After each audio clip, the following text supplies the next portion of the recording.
nekuramba vachitengesawo bonde. Havagari vakangwarira kushandisa makondomu nguva dziri dzose pavanoita zvebonde. Vasatarisire kuchiva kuti nokuti kuwanda kwemari kana kushomeka kwayo. Kuchengetedza utano hwavo kunokosha. Saka ndavaramba vachitora masevhisizi vayo kubva kusesha nekushandisawo makondomu avo. Zvichaitawo kuderedza mukana yekurwara nekuita utano hwakanaka. Imimi status yenyu munoiziva here kana kuti hamuna? Musina kutaura, musiri kuzotaura zvenyu kuti yakamira sei? Ini status yangu ndinoiziva kubudikidza nekutestiwa kusesha.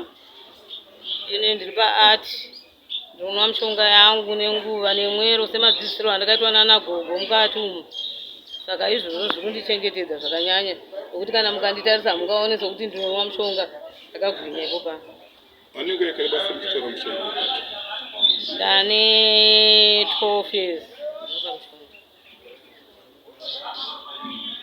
Ndinonzwa ndakasununguka asi neimwe nzira zvinooma nokuti situation yandichirarama nyaya dzekutengesa bonde zvinhu zvinorwadza kubudikidza nekuti ndiri munhu ane mhuri, vana vakura, nino ndikuenda ndichikurawo.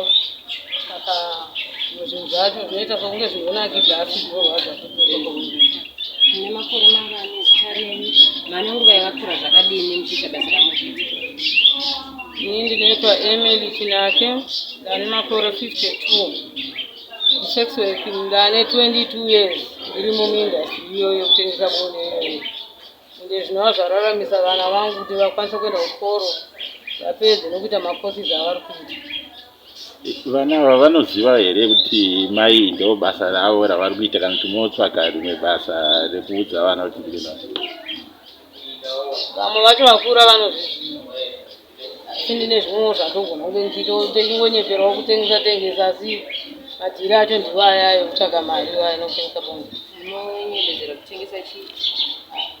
Kana ndikaendawo baba wane ndakaisawo majikisa angu apa nefodhi asi sikashika wachoona uri ndowanoitomhanya nawo iwoyo. Matambudziko amuri kusangana nawo zvikuru sei nenguva yeCovid? Matambudziko atiri kusangana nawo zvikuru munyaya yeCovid ndemarestriction measures ekuti pamwe usiku kuti tifambe semafambiro ataita takasununguka tifamba kuti munhu unogona kungomirawo nekona uchitsvagawo mhene dzako nekuti vamwe vacho vanenge vatojaira kuziva kuti Emily anowanika pachikona chakati ene zvapachamilika nenyaya yemapurisa vanenge vachitimhanyisawo. Saka zvimwe zvinhu zvacho zvinobva zvatora kuneta, mabhawa acho akavharwa. Saka kokutsvagira mari kwacho kwakutotinetsa. Kunyaya dzemhirizhonga munombosangana nadzo here kuti vamwe unoyamba kana kubhadhara mari kana kuti kana kurohwa? Izvo zvakatonyanya izvozvo musection because umwe munhu anokuudza kuti mari ndinayo panapa asi kuti ndikupe wewe totanga tatombodai pamwe anoti unotoiona kuti iripo wobva watongozosvika pakungozvipira kuti regai ndidai wobva watozosvika pakuramba kupa mari iyoyo mukunetsana meme wopedzera warohwa zvakare. Saka zvimwe zvinhu zviri kutotishungurudza mukati mekutengesa bonde ipapo. Chicheno chenyu pakuprotecta panyaya dzemhirizhonga, chikumbiro chenyu maiti zvingaitwa sei kuti muwanikwewo muchichengetedzwa muchiwana mashandiro akanaka panyaya free from mhirizhonga?